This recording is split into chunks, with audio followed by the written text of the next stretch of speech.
ada orang fakir miskin. Wah, rombongan kere. Sok medhoke karo aku apa anggemu kowe iso menang karo aku, ha? Iki sing jeneng gareng, iki sing jeneng trepuk. Wedhus kok iso dadi kaya ngono ya terus gleleng tenan e. Sandangane ya mas-masan kaya ngono e. Lho, orang kaya padha cah tipis. Rak Bagong to. Us. Ngawur Bagong sapa?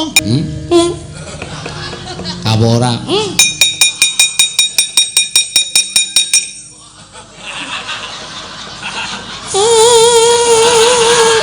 Terus Pak, terus. Mangkel aku dunekke kere-kere terus Pak, terus.